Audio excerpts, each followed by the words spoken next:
여러분 안녕하십니까? 광주 MBC 뉴스데스크입니다. 총선이 120일 앞으로 다가오면서 오늘부터 예비후보 등록이 시작됐습니다. 제한적이기는 하지만 이제부턴 선거 운동이 가능한데요. 하지만 정작 선거 기본 규칙이 정해지지 않아 도전자는 물론 한 표를 행사해야 하는 유권자 모두 다소 혼란스러운 상황입니다. 주현정 기자입니다. 내년 4월 10일 치러질 22대 총선 출마 예정자들이 선거관리위원회 사무실을 찾았습니다. 공식적으로 얼굴을 알리는 활동이 가능한 예비후보 등록을 위해서입니다. 현역 국회의원에 비해 다소 인지도가 떨어지는 도전자들은 소극적 수준의 유세도 가능해집니다. 등록 첫날 광주 8곳과 전남 10개 선거구에서 다수의 입지자들이 출사표를 던졌습니다. 등록을 하게 되면 선거사무소를 설치할 수 있고요. 그리고 명함 배부라든지 전화를 통한 지지요소 등 할 수 있습니다. 이제 선거일이 120일 정도 남았는데요. 유권자분들께서도 우리 지역에 어떤 후보자가 나왔는지 관심을 가져주시고 총선을 향한 후보자들의 젠걸음은 빨라지고 있지만 정작 선거법과 민심은 안개 속입니다. 비례대표 선출 방식을 포함한 선거법 개정안은 여야 정쟁으로 논의되지 못하고 있고 나주 화순 지역구의 무안을 통합하는 등의 선거구 획정안도 혼란을 부추기고 있습니다. 여기에 신당이나 제3지대 같은 새로운 정치 세력들의 바람몰이라는 외적 변수도 적지 않습니다. 지역 내 무당층이 최대 40%를 육박하고 있다는 조사 결과가 심심치 않게 나오고 있는 점도 총선 입지자들로서는 속이 타는 대목입니다. 민주당 경선은 자기들끼리 뜨겁겠죠. 그러나 일반 유권자 입장에서 보면 그 뜨거움은 우리의 뜨거움이 아닌 거예요. 그래서 광주만 놓고 보면 거의 유일하게 서울 을 정도가 본선이 좀 주목받는 지역이고 총선을 120일 앞두고 예비후보 등록이 시작되면서 각 정당의 경선과 공천만큼이나 유권자들의 고민도 본격화될 전망입니다. MBC 뉴스 주현정입니다. 1979년 오늘은 12.12 군사 반란이 있었던 날인데요. 당시 반란군과 맞서 싸우다 전사한 고 정선엽 병장의 죽음이 다시 주목받고 있습니다. 영화 서울의 봄에서 육군본부 지하 벙커를 끝까지 지킨 조민범 병장의 실제 인물인데요. 영화의 흥행을 계기로 그의 의로운 죽음을 기리는 추모식이 처음으로 열렸습니다. 조현성 기자입니다. 제대를 불과 석 달 앞둔 나이 23세 병장. 1979년 12월 13일 새벽. 국방부를 점령하기 위해 몰려든 반란군들에게 저항하다 끝내 총 4발을 맞고 숨집니다.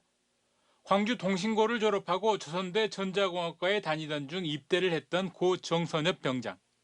영화 속 권력력에 눈이 멀거나 무능하기만 했던 군인들이 대다수였기에 그의 죽음은 더욱 의롭게 다가왔습니다. 12.12 군사반란 당일이자 고 정선엽 병장의 기일을 앞두고 그의 모교에서 열린 첫 추모식. 참석자들은 한 목소리로 그의 죽음이 제대로 된 평가를 받을 수 있기를 바랐습니다. 이것이 바로 호남의 정신이고 흥사단의 정신이고 광주의 정신이 아닌가 합니다. 추모식에는 정선엽 병장의 동생도 참석했습니다. 오늘 보니까 참 감회도 새롭고 많은 분들이 이렇게 참석해 주셔서 뜻을 내주셔서 진심으로 감사드립니다. 순직 군인이었다가 지난해 뒤늦게 전사로 인정을 받은 고 정선엽 병장. 지인들에게 남은 바람은 정 병장에 대한 훈장 추서와 추모비 건립입니다. 친구여, 참 군인 정신을 실천한 그대에게 훈장 추서와 추모비 건립이 추진되기를 기도하면서 고이 잠드소서. 한편 정 병장의 또 다른 모교인 조선대학교는 정선엽 병장에게 입학 47년 만인 내년 1월 중에 명예 졸업장을 수여하기로 결정했다고 밝혔습니다. MBC 뉴스 조현성입니다. 1979년 12.12 군사 반란을 다룬 영화 서울의 봄이 주목받고 있는 가운데 5.18 기념재단이 신군부 반란 세력을 향한 역사적 단죄를 촉구했습니다. 5.18 기념재단은 오늘 성명을 내고 영화 서울의 봄을 통해 많은 사람들이 공분하고 있는 이유는 12.12 군사 쿠데타와 5.18 민주화 운동의 피해자들이 힘겨운 삶을 살고 있는 반면 반란 세력은 호의호식하고 있기 때문이라고 밝혔습니다. 그러면서 대한민국 역사를 바로 세우기 위해 12.12 반란 세력을 단죄해야 한다고 주장했습니다. 광주 도심에 들어서는 대규모 주거용 오피스텔이 설계 문제를 두고 논란을 휩싸였습니다. 다락방이 설계와 다르게 시공된 사실을 시공사 측에서 분양자들에게 알리지 않은 겁니다. 하지만 관할구청은 중대하자가 아니라는 이유로 준공 허가를 내줬습니다. 임지은 기자가 취재했습니다. 696세대가 입주할 예정인 광주 중심가의 한 오피스텔입니다. 이 중 다락이 포함된 105세대는 주거시설로서 큰 장점이 있다고 홍보합니다. 복지문자 장점이 층고가 높고 그다음에 세평이 서비스 품목이 있으니까. 그런데 입주를 앞두고 사전 점검에 나선 수분양자들은 계단으로 이어진 다락방이 모델하우스에서 봤던 것과는 다르게 시공됐다는 사실을 알게 됐습니다. 당초 설계됐던 1.14m보다 10cm 이상 높이가 낮아진 겁니다. 이게 들어가지를 못해요. 입구가 초입이. 저는 올라갈 수가 없었어요. 아예. 성인 한 명이 제대로 다리를 펼 수 없을 정도로 낮아졌지만 수분양자들은 시공사 측에 어떤 사전 안내도 없었다고 주장합니다. 그게 층고도 높고 복층이 넓었거든요. 여기는 아예 침실도 아니고 1층도 뭐 거실도 아니고 완전 쪽방이에요. 앉은 티가 되질 않아요. 현행법상 설계 변경이 되면 공사를 시행하기 전 해당 내용을 모든 수분양자에게 먼저 알려야 하는데 시공사 측이 이를 누락해버린 겁니다. 이에 대해 시공사 측은 스프링클러 등의 설비 높이가 모델하우스 다락방 구조에는 반영되지 않았고 구조 안전성을 위해 철골의 규격이 커져 다락방 높이가 낮아졌다면서도 설계 변경 사항을 제대로 정리하지 못한 직원의 단순 실수라고 해명했습니다. 결국 105세대 중 37세대는 보상금을 받았고 52세대는 다락방을 높이는 보수공사가 진행 중이며 4세대는 계약 해지를 요구하고 있습니다. 관할구청의 대응도 문제입니다. 관리감독의 주체인 광주 서구는 입주 예정일에 차질이 생기자 다락방 높이 보수공사가 마무리되기도 전에 준공 허가를 내줬습니다. 중대하자가 아니라서 입주민들의 피해를 최소화하기 위해 불가피한 조치였다는 겁니다. 다락지 시공은 이제 실내 인테리어 개념의 실내 건축 행위이기 때문에 준공이 나고 해도 이제 문제가 없다라고 이제 판단을 해서 서구는 설계와 다른 시공을 할 경우 사전 통지를 하도록 돼 있는 법을 위반한 시공사를 뒤늦게 고발 조치하기로 했습니다. MBC 뉴스 임지은입니다. 전남에서 아파트 미분양 물량이 가장 많은 지역이 광양입니다. 고금리와 경기 침체로 부동산 시장은 여전히 냉랭한데 앞으로 10년 동안 광양에만 4만 세대가 더 공급될 예정이어서 대책 마련이 필요하다는 지적이 나오고 있습니다. 김단비 기자입니다. 8천만 원 할인 분양으로 기존 입주민들의 반발을 사고 중도금 무이자 등 여러 혜택에도 저조한 분양률을 피하지 못한 광양시 아파트 시장. 마동에 위치한 이 아파트의 경우 지난해 입주자를 모집해놓고 계약을 취소했습니다. 미분양 물량이 소진되지 않자 시행사는 위약금을 돌려주며 분양 시점을 연기했습니다. 지난 9월 기준 광양의 미분양 아파트 물량은 1,600여 가구, 전남 전체 미분양 물량의 46%를 차지하고 있습니다. 경기 침체와 대출이자 부담으로 분양 시장에 찬바람이 불고 있는 상황에서 문제는 앞으로 더 많은 물량이 쏟아진다는 겁니다. 현재 10개 단지 7천여 세대가 시공 중이고 착공을 앞둔 공동주택도 9천 세대가 넘습니다. 여기에 도시개발 사업이 예정된 곳까지 포함하면 10년 후 4만여 세대가 추가로 공급될 전망입니다. 이렇다 보니 부동산 시장에서는 과잉 공급을 우려하고 있습니다. 2021년을 기점으로 광양시 인구가 조금씩 늘고 있다고 해도 공급 속도 조절 등 대책이 필요하다는 의견이 나옵니다. 이렇게 많이 내주는 바람에 좀 그러지 않냐. 허가를 좀 줄이겠다 그러는데 기존에 지금 허가 나온 사태도 다 포함돼.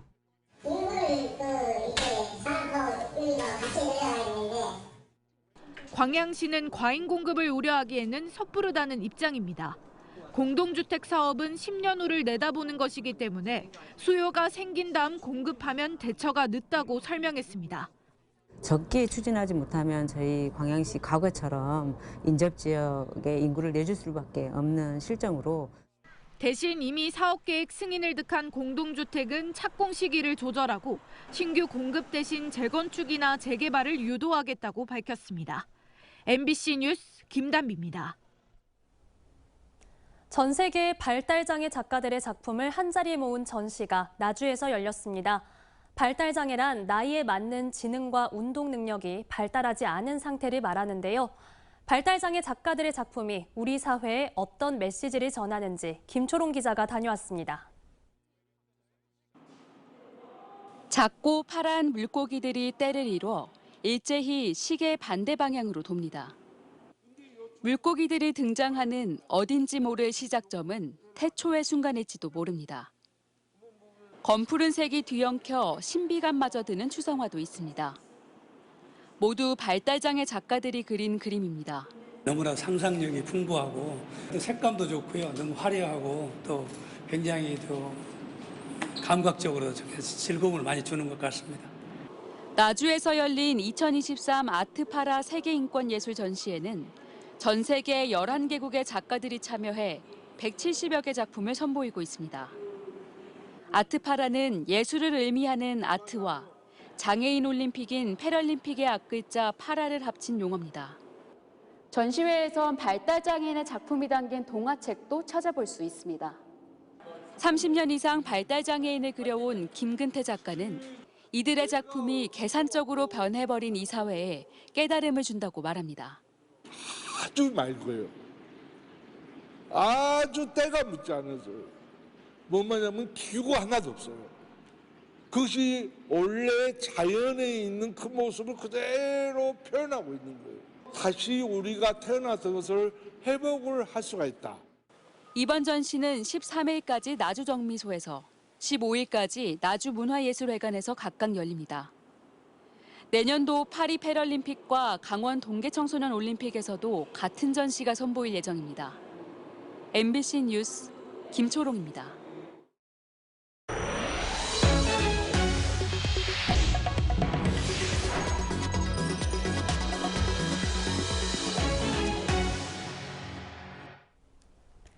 광주 신세계백화점 확장 사업은 광주 신세계가 금호고속으로부터 터미널 부지 전체를 사들여 추진하는 방향으로 진행됩니다. 강기정 광주시장은 오늘 기자들과 만나 앞서 광주시와 광주 신세계, 금호고속이 맺은 투자 협약은 신세계가 터미널 부지를 통매입해 개발하는 것을 전제로 했다고 밝혔습니다. 지난달 3자는 기존의 신세계백화점 부지와 유스퀘어 문화관을 연결해 새로운 백화점을 확장 개장하는 데 합의했습니다. 강기정 광주시장은 내년 총선 전에 광주 대구 달빛철도 특별법이 통과돼야 한다고 강조했습니다. 강 시장은 오늘 기자간담회에서 달빛철도 특별법은 여당과 야당이 총선 때문에 뒤로 미루는 게 아니라 총선이 있기 때문에 반드시 올해 안에 통과돼야 한다며 이 법을 통해서 지방을 살리겠다는 의지를 보여줘야만 내년 총선에서 유권자들이 더 가벼운 마음으로 국회의원을 선출할 것이라고 밝혔습니다. 헌정 사상 최다 인원인 261명의 국회의원이 발의한 광주 대구 달빛철도 특별법안은 지난 5일 교통법안 심사소위원회에서 결론을 내리지 못해 오는 19일 재논의 됩니다. 광주지법 김성은 부장판사는 지난 2018년 민간공원 특례사업 우선협상 대상자 선정 과정에서 평가표를 광주시 의회 등에 유출하거나 최종 순위 선정에 부당하게 관여한 혐의 등으로 기소된 광주시 전현직 공무원 3명에게 무죄를 선고한 1심 판단에 이어 2심에서도 무죄를 선고했습니다. 또 허위 공문서 작성 혐의를 받는 광주시 전 생태환경국장에게도 1심과 같은 벌금 500만 원이 유지됐습니다. 광주와 순천을 잇는 철도에 나주 혁신도시역이 신설됩니다. 나주시는 이에 따라 부산까지 이동하는 시간이 기존보다 절반 짧아진 2시간이 될 걸로 내다봤습니다. 해당 사업은 예산 2조 원을 들여 광주에서 나주, 보성, 순천까지 120여 킬로미터 구간을 신설 및 개량하는 것으로 열차는 2030년 개통될 예정입니다. 내년 시즌 아시아 챔피언스리그 진출권을 따낸 광주FC 이정효 감독이 새로운 선수를 영입해 더 좋은 성적을 내기 위해서는 좋은 여건이 갖춰져야 한다며 광주시에 전폭적인 지원을 요청했습니다. 이 감독은 오늘 광주 MBC 라디오 시사 인터뷰 오늘에 출연해 선수들이 성장할 때쯤 구단 사정상 어쩔 수 없이 타 구단으로 이적을 한다면서 기존의 선수를 지키고 새로운 선수를 영입해 시너지 효과를 내면 내년에도 더 좋은 성적을 낼 수 있다고 밝혔습니다. 언제 어디서나 내 손 안의 뉴스. 광주 MBC 뉴스 유튜브 구독으로 함께하세요.